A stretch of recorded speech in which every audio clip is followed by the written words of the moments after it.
Dear Kyoto Animation, unlike the vast majority of people writing things like this, I do not have a long-standing love of your work. While walking in on my younger brother watching Lucky Star, the first piece of content of yours I consumed was A Silent Voice, which I watched near the close of 2017. Since then, it's been but a year and a half, but my love for your work has blossomed. I watched Kobayashi's Dragon Maid, watched Nichijou, watched K-On! And much else, ever falling in love with the depth of character that only people with care and dedication as much as you do can produce. I later moved on to Euphonium after months of procrastinating about it. After doing so, I discovered the power of a show with such a vision behind it, drawing out some of my deepest fears and humanizing them in ways I had not seen before and rarely have seen since. Then I saw Liz and the Bluebird. Liz encapsulates everything that I care about in animation. On a character level, it's near perfect. The depictions of loss and loneliness touched upon aspects of myself I never knew I had. Tied only with the struggles of Takatsuki from Horo Musuko, Misere Yoroizuka is the character I relate to most across all media.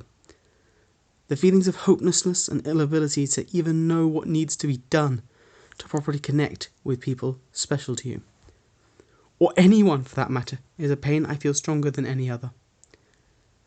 Which leads me on to myself. From there, how KyoAni helped me so much.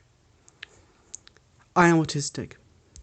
I've had a diagnosis since I was 8 years old, and for the vast majority of life it has absolutely crippled me emotionally and socially. I've said before about the improvements I experienced at my new school where I did my A-levels, but I can only put that down to the kindness of others. I still had no idea how to socialise and interact with most people. I was 17. In my last years of school, I was only then learning the basics of social interaction that everyone else had mastered from age 7. My start at uni was similar. Friendly people, but I could not give back. Throughout all this time, my mental health was bad. I felt like an outcast, detached from the reality in which I existed. I was near suicidal, but never had any motion to do it because I had no motivation to do anything. I shuffled along this mortal coil, creeping forward at this petty pace, until hopefully the last of my time was up. I described myself as an actor, even off stage, because I felt nothing and had no reason to. I was a walking shadow. But how does any of this relate to KyoAni and my reasons for writing this? I didn't watch Silent Voice alone. I watched it with my University Anime Society, along more of these faceless nobodies I called friends. Fitting, isn't it, that is how they present Shoy as isolation as well. It resonated with me in a way nothing had before, and only the two above have since. But this helped me. I was able to talk to people about it, and finally I connected with people in a way that felt fulfilling. I could trust them, and I trust that they in turn do trust me. This taught me so much. I finally understood human connection, and so could speak to others and understand them. This movie means so much to me, not just because of how good it is, and it is very good, but because of how much it allowed me to feel and understand. Getting past my autism is always going to be hard for me, as I'm sure it is for everyone. And it's the effect of anime being such an important trigger may not have been coincidental. According to one of my fellow students, and the then leader of the University Autism Society, autistic people often find it easier to connect with anime than other media. Why? I'm not sure. If I had to guess, the large, simplified, and expressive faces make things much easier for us to read, perhaps, compared to those of us who cannot read the full complexity on a normal face. Whatever the reason, Kyoto Animation provided the perfect artwork to help me understand both myself and others, which led me to the next step on my journey to emotional liberation. Euphonium is not a conceptually deep or complex series. It deals with deep and complex themes, concepts, and ideas, and exceptionally well it does so. But it's fundamentally a simple tale of a young girl finding herself and her place in the world. Kumiko is influenced by all those around her. Arena, Mamiko, Asuka, and more are all reflected by Kumiko's actions through the series. What she comes to understand, what she likes, what she loves, and what she wants to do in life. She goes throughout the whole series, from being withdrawn and going through the motions, to being a proactive person able to take her on the mounting responsibility that will inevitably befall her. And for me, above all else, as for many others, a single word stands above all else. Umaku naritai.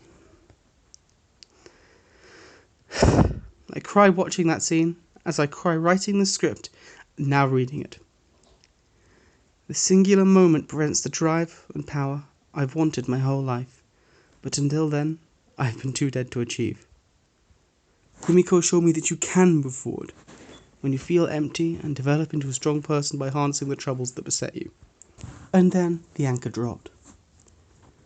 I mentioned Liz and the Bluebird in my overly long introduction, but the impact the show has had on my mental health, on my insecurities, and on my anxieties means it must be expanded upon. When I got to Liz in November last year, curse the lack of European release, I was already an avid fan of the franchise and the studio that produced it. Yamada Naoko was already at least in the running for my favourite director, and with the little I've seen of her, being stellar. But Liz put her clear above all other contenders. Mizore's hang-ups towards Nozomi are quite obviously romantic. Though this doesn't apply to me because the aromantic gal that I am, it can be used to discuss other relationships as well. Building on their arc within Season 2 of the show, it not only continues to show the painful disconnect an obstruction to a relationship can be, even if that obstruction is just a construct. Mizore's asocial hiding from people to avoid sad relationships with them, as well as the visible emptiness not being able to reach out, and the anguish this imbues. The scene of Nozomi waving to Mizore across the buildings remains my favourite in all anime. It's a strange choice, I know, but it puts the possibility of my biggest fear into motion, wordlessly and so beautifully I can't pick anything else. Nozomi is reaching out, with her waving, her smiling, through the playing of the reflected light and through just her body language. But the most striking part is Mizore's reaction. She can't reciprocate this. Not because she doesn't want to, that's the film's primary conflict after all, but she doesn't know how.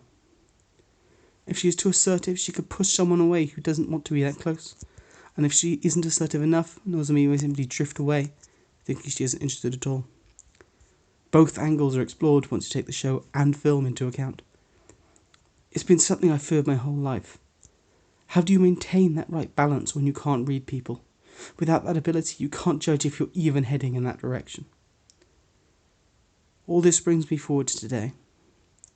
The works of Kyoto Animation have fundamentally taught me how people work, how to be happy alongside others. I'm now happier than I ever have been, and the works of KyoAni have played such an important role that it cannot be understated. Friends, both online and off, have been formed due to these and other shows touching their hearts. That's why we all must respect what they've done. 34 people are dead and many more in hospital. What they have done as artists is truly special in making our lives better. I do not know who is dead, nor do I wish to know. But they all will have contributed to the fantastic things KyoAni does every time one of us sits down to watch it. Those of you who have heard me say goodbye before, or had me say goodbye to you, will know the sincerity of which I do so. And I'm sure many of you will see those words reflected here. But this is not a goodbye. KyoAni will be back, and me, my friends, family, and everyone else will be waiting with bated breath to see the wonders that you bring next. KyoAni, thank you.